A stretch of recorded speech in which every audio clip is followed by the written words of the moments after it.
Four nations have already qualified for the quarterfinals of the 2022 Qatar World Cup: Netherlands, Argentina, England, and France. But there are still four matches remaining in the round of 16, which will give us the final four of the last eight. Starting with Japan versus Croatia, who will be playing the match at 8:30 tonight. Japan have been exceptional in the group stages. They have edged past the heavyweights, Spain and Germany. But Sandeep, in the first half, they are rather subdued. But in the second half, they are much more efficient in the second half. So what's this strategy all about from Japan's end? I honestly don't think it's a strategy. It's more of the other team, coming on very strongly in the first half, so they kind of ensure and see whether they can keep them at bay. Usually what happens is that something that, you are much more conversant with is that most of these teams, they are 0-1 down, or they feel that, okay, time's going to be running out from the 65th minute, 70th minute onwards. They start putting on the pressure. They start looking at that final third that they have to enter. They have to get the goals because there's no other way out. In the group matches, fine, you could still play around, still split points. And here now in the knockouts, it's going to be very, very extremely, difficult to be adopting such a strategy where you just keep going back. I think, honestly, looking at these two games today, I mean, one, obviously, and, I know you're going to laugh on this again, but I just wish the Asian teams can get across. Yeah. And I do believe to a point that they do have a chance. Yeah, I mean, you look at the way Japan has played. They have played, it's been a little bit of a yo-yo. You could see weaknesses, you could see large amounts of strength. The same thing goes with South Korea. You could see huge amounts of strength in the way they come back. A good sign of a team is when they come back. That's a team that knows how to, fight it out there. Looking at that whole World Cup, whole scenario of a World Cup, the kind of pressure, the mental pressure that really comes in. I think the moment you look at these two teams, vis-a-vis Brazil, vis-a-vis Croatia, I know it's a tough call, but at the same time, it's something that I think one can easily say that despite being a tough call, it could be a possibility. A possibility that you might see. I mean, I don't know if you can call Japan-Croatia an upset right now, looking at the way Croatia has moved through the group stages. Brazil will be a huge upset if South Korea can put it across. So, I don't know. I mean, I don't know what's your opinion on the upsets part, but I do believe that if upsets happen, it's good for the game, it's good for Asia, but it's a difficult scenario, yeah, for an upset to happen. Yeah, absolutely. It's really difficult because Brazil has basically, the finest players in each and every position. So it will be really hard for South Korea to counter that. But we saw that what they did against Portugal, they can contain well. They are good defensively, and even on one or two counter attacks, if they can convert the goals, then they can be in a much better position. But if I ask you, I mean, this is a question that normally, you don't associate with Brazil, is that, okay, do they have weaknesses? They have large amounts of strength, the midfield, the forward line especially. Even Neymar would be back. Yeah, but the whole thing is, where would you see a weakness? I mean, let's say that South Korea is looking at a weakness. Now, what is that weakness that South Korea will look at, if they want to really win this game? South Korea must be quick on the counter attacks, and they will not get a lot of opportunities. So the opportunities that they get, they must capitalize on that. And Son and Wang, who plays for Wolves, they're really sharp in the final third. So their coach must do something around that, so that these two players get the balls in the final third, and they will be against the likes of Marquinhos and Silva. But when you say that they won't get a lot of opportunities, do you mean that they don't have the pace and the speed to cut past the Brazilian defense? Is that the point, or you're saying that they will be playing much more higher up, Brazil? Brazil will be playing much more higher up, and for most of the time, when South Korea will try to build up from the back, Brazil will aim to win the ball back as soon as possible. So they won't get the opportunity to counter again and again. Okay. So if they counter, then they must make it a point that they score on that. And for that, Son, Wang, these players should be inside the box, in front of the goal.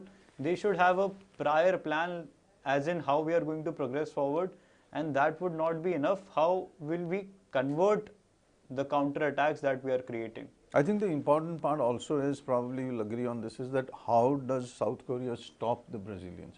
The ball play is there, the skill is there, you know, I mean, leave alone determination. I don't think Brazil really needs that. They're of course looking for a 6th World Cup crown out here, and they know that, you know, everything on the side, a World Cup for Brazil is like, you know, they got God out there. So looking at all those aspects, I mean, I don't know how South Korea can, and this is the first half scenario where they'll have to keep them away.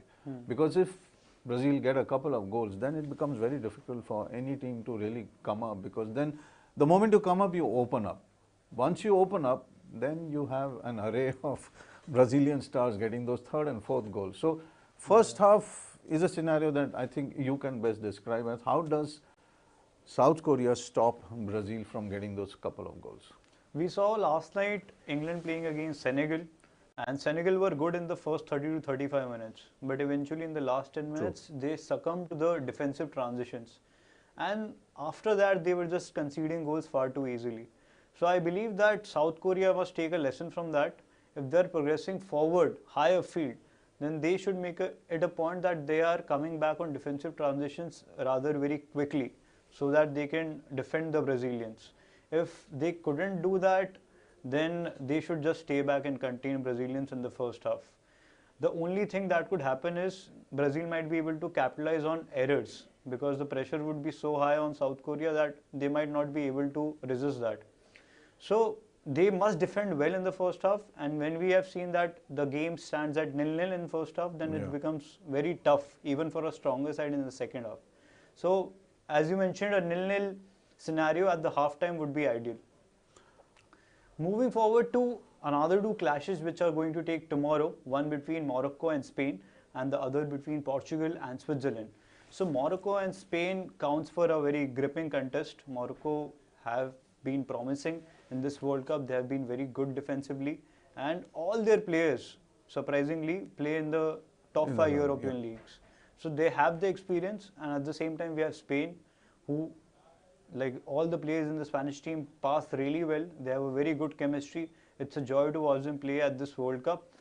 But they haven't been as clinical as they should have been in the final third. Spain, I think what you're going to probably see tomorrow is slightly a physical game from Morocco. I mean, because at this point of time, if you want to counter somebody whose technical skills are much more higher than yours, it's extremely difficult to get those goals.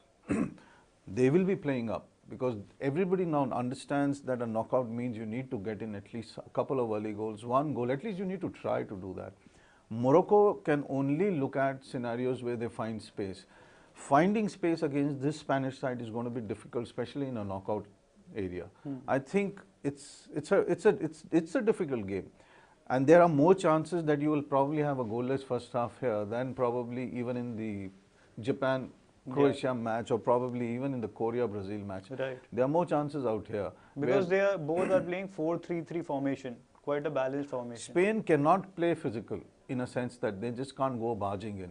They will still be playing a modified, but a much more technical version of a Brazilian side. And probably that's where Spain will cut past them. Spain has the expertise, Spain has the players, they have youth with them. And getting those goals in the second half will not be too much of a problem, because a Morocco side, once they have crossed over 0-0, I think the desperation will be more in the Africans rather than And in the European sides.